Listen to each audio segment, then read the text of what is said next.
Hello, everyone, and welcome to the Green Pill Podcast. I'm one of your hosts, Jeffrey. Here with my friend Kat, my Hi, co-host.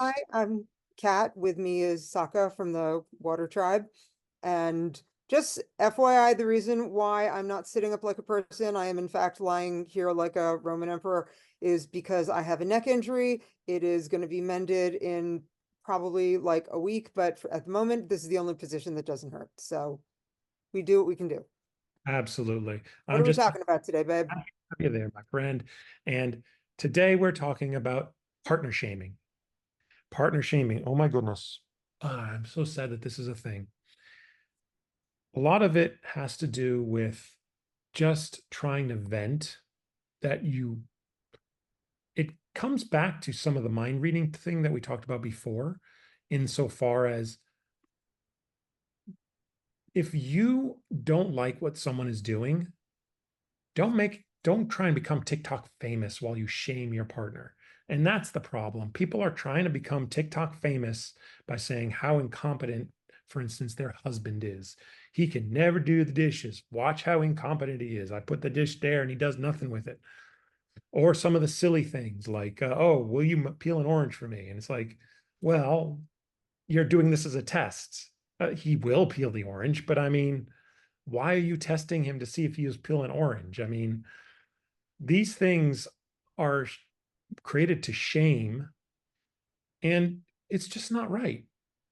You need to talk to each other and work out your problems together, or get a therapist and work out your parent problems with the therapist. Don't air your public dirty laundry. That's what we're saying here.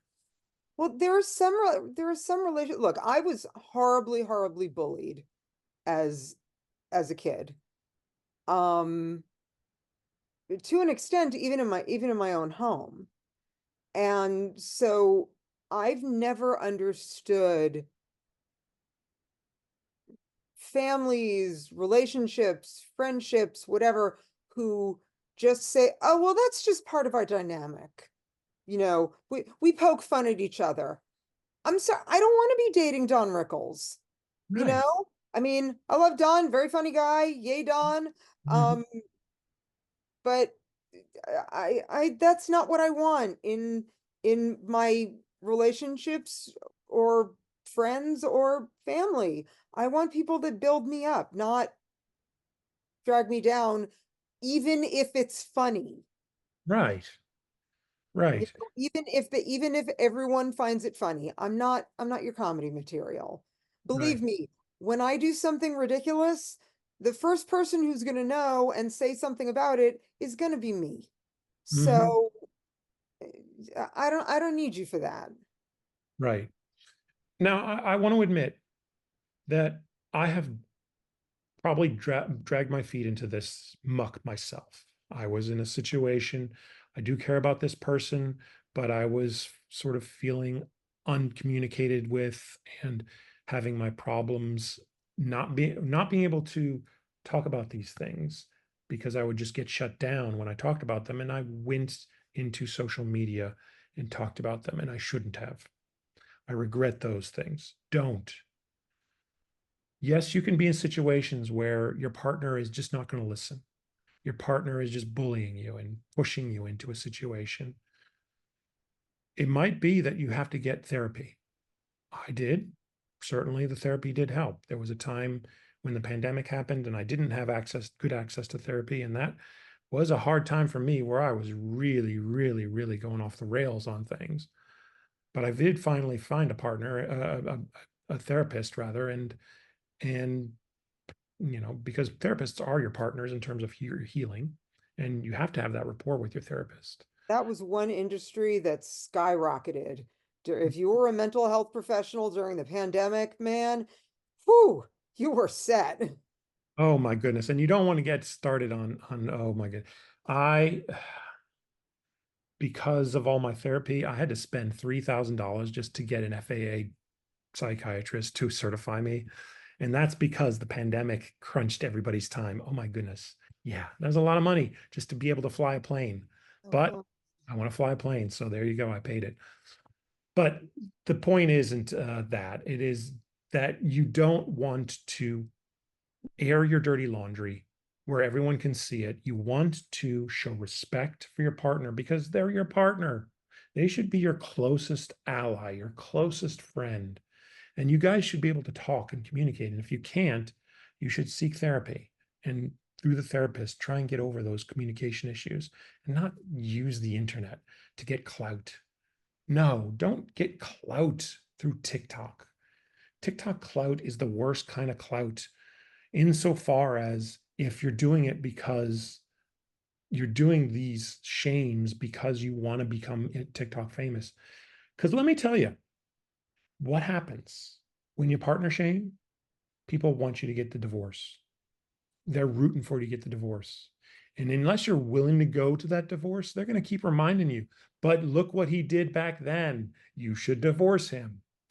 And that's the problem. Unless you really, really, really cannot tolerate this and you want to get that divorce, then just get the divorce. Don't shame.